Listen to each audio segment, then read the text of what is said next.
I sense more than hear a muffled voice, confused that it seems to be coming from me, but I'm not speaking. I stop moving, stop breathing even, so I can locate it. And then I hear, "Help, I need your assistance." My mouth opens with the intention to state that I would help if I could figure out where to look, but I realize no words can escape because something blocks my throat. I hear, "You know that expression, 'my heart was in my throat'? Yes, I am your heart. And I know this isn't exactly where I'm supposed to be situated, but I had to get your attention. I need your help."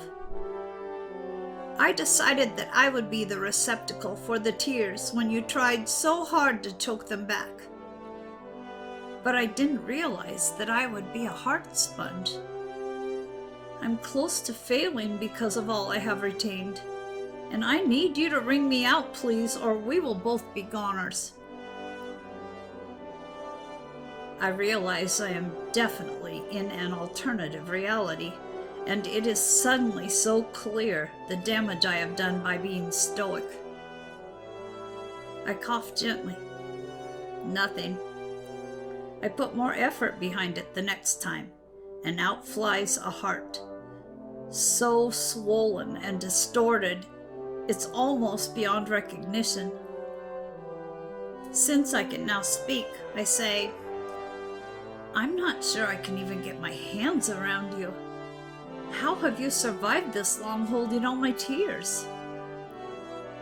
My heart replies, "I did it out of love for you, but I didn't realize that it would ultimately be a sacrifice of both of us if I didn't get your attention soon. Please don't worry about hurting me. No matter how hard you have to squeeze to wring the tears out, it won't hurt nearly as much as it's hurting me now to hold your sorrow within me.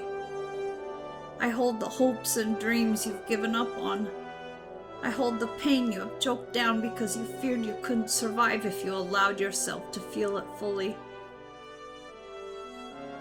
As I look at my almost unrecognizable heart in my hands and see the beating slowing down, I know there is not much time left. I start squeezing and wonder how it is I can feel squeezing pressure in my chest when my heart is in my hands.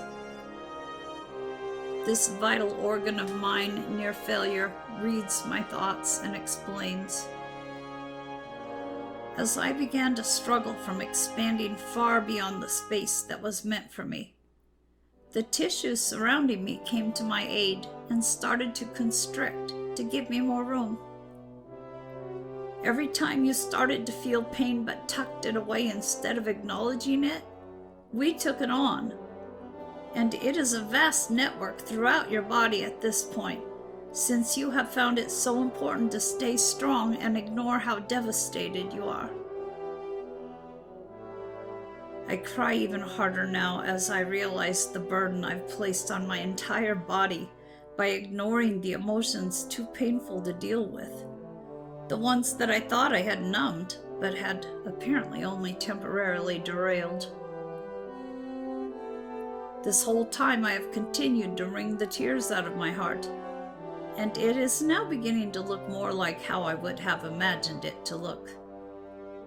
I say, "Are you feeling better now? Can you go back to your proper place?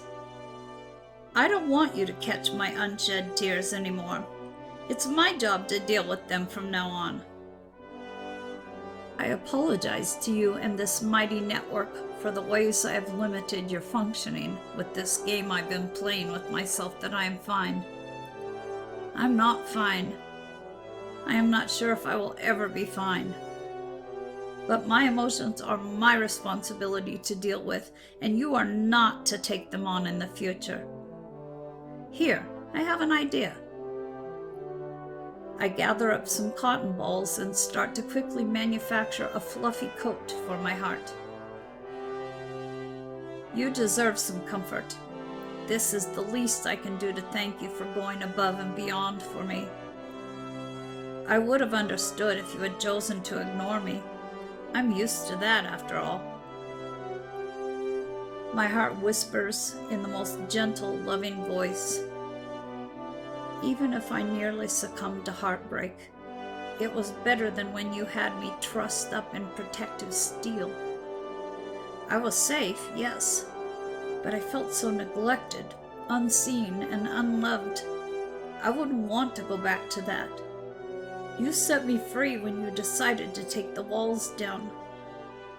And yes, it has not worked out the way we would have hoped, but still, I would rather we lived by that theory of it is better to have loved and lost than never to have loved at all, than to go back to being in the lonely darkness behind those walls.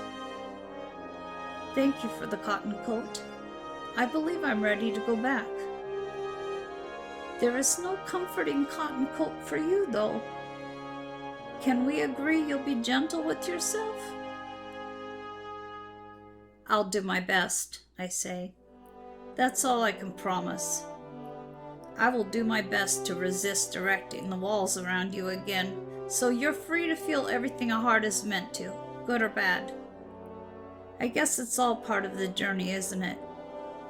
I thought that being strong was the same as being brave, but strong got us in a world of hurt. Bravery comes with opening up to potential hurt. So I guess we have proved we are worthy soldiers of love. You are very brave indeed.